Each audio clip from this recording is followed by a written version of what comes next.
Hi again. So I'm back because my kids have, been really liking another book that I read them recently. And so I thought I'd do a reading here. This one is called Martina the Beautiful Cockroach, a Cuban folktale, retold by Carmen Agra Deedy and illustrated by Michael Austin.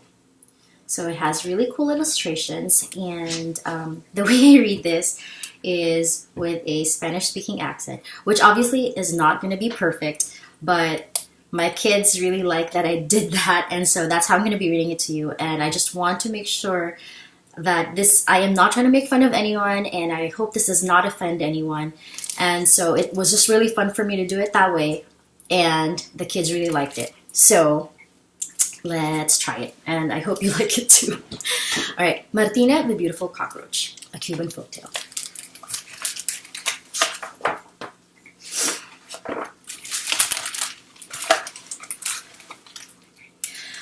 Martina Josefina Catalina Cucaracha was a beautiful cockroach.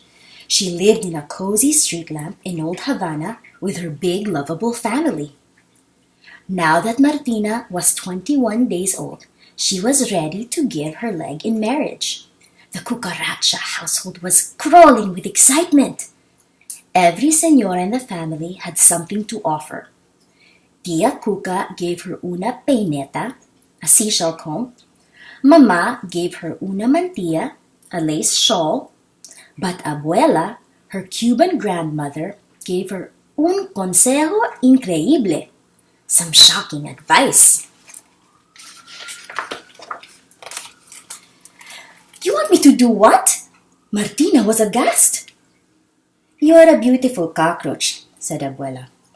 Finding husbands to choose from will be easy. Picking the right one could be tricky. But, stammered Martina. How will spilling coffee on a suitor's shoes help me find a good husband? Her grandmother smiled. It will make him angry. Then you'll know how he will speak to you when he loses his temper. Trust me, Martina. The coffee test never fails. Martina wasn't so sure. Meanwhile, Papa sent El Perico, the parrot, to spread the word. Soon, all Havana, from the busy sidewalks of El Prado to El Moro Castle, was abuzz with the news. Martina the Beautiful Cockroach was ready to choose a husband.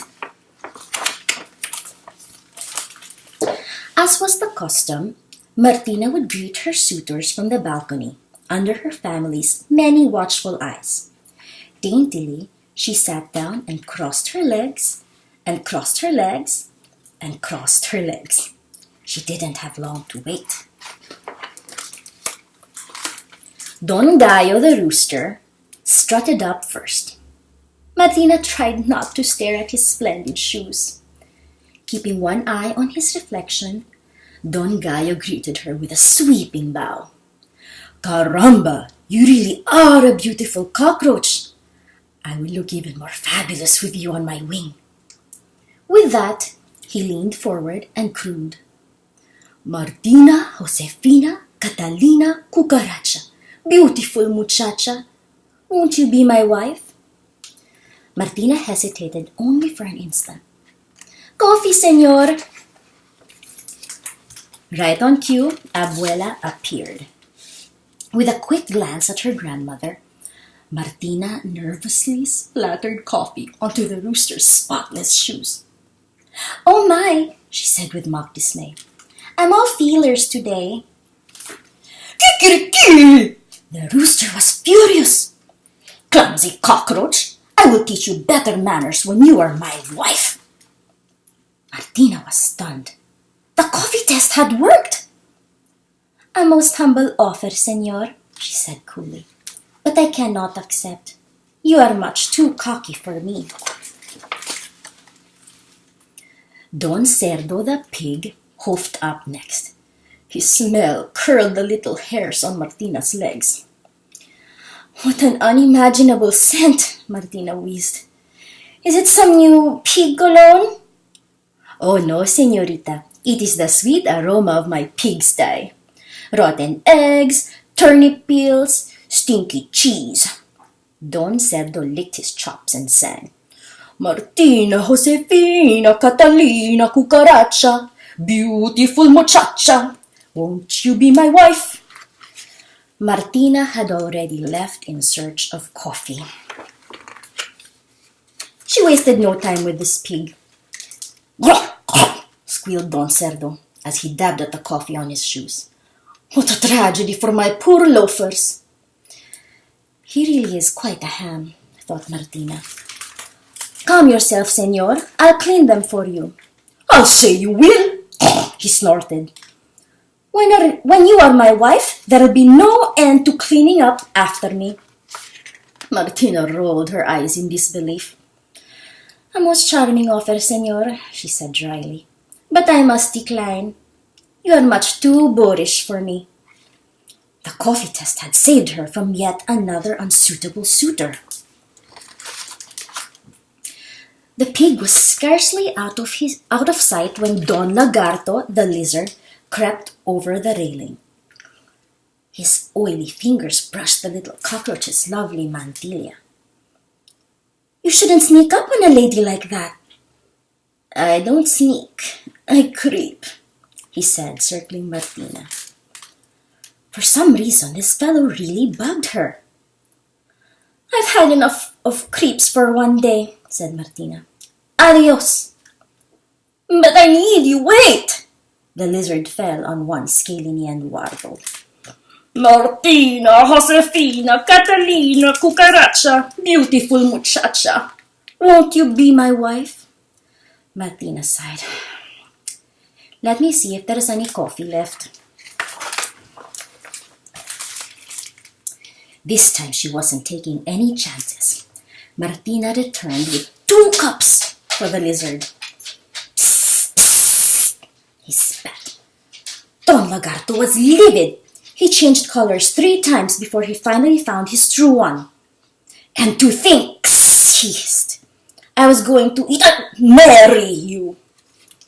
Martina stared at the lizard. You could have heard a breadcrumb drop. Food for thought, senor, Martina said icily, but I must refuse. You are much too cold-blooded for me. When her grandmother returned to collect the day's coffee cups, Martina was still fuming. I'm going inside, Abuela. So soon? See, I'm afraid of whom I might meet next. Abuela drew Martina to the railing and pointed to the garden below. What about him? Martina looked down at the tiny brown mouse, and her cockroach heart began to beat faster. Tick-tock, tick-tock.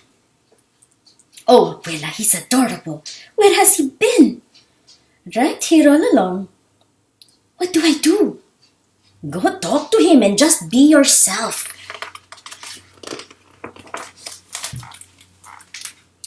Martina handed Abuela her peineta and mantilla, then scurried down to the garden. The mouse was waiting. Hola, hello. His voice was like warm honey. My name is Perez. Hola, she whispered shyly. I'm Martina, the beautiful cockroach, he finished for her. You think I'm beautiful? The little mouse turned pink under his fur. Well, my eyes are rather weak, but I have excellent ears. I know you are strong and good, Martina, Josefina, Catalina, Cucaracha. Then he squinted sweetly. Who cares if you are beautiful? Martina! Don't forget the coffee! It was Abuela. Martina was too delighted to be angry. Oh, skip the page. No, thought Martina. No coffee for Perez. Martina, Josefina, Catalina, Cucaracha. See, Abuela. Martina knew better than to argue with her Cuban grandmother. With a heavy heart, she reached for the cup. Martina was too Oh, sorry. I keep missing that page. But Perez got there first. Quick as a mouse, he splashed Café Cubano onto Martina's shoes. Now the coffee was on the other foot. Martina was too delighted to be angry. At last she'd found her perfect match. But she had to ask, "How did you know about the coffee test?" Perez grinned. "Well, mi amor, my love, I too have a Cuban grandmother." In the end, sorry about the end of that book. I kept missing that one page. Anyway, okay, so that's the story of Martina the Beautiful Cockroach, and I hope you like that book.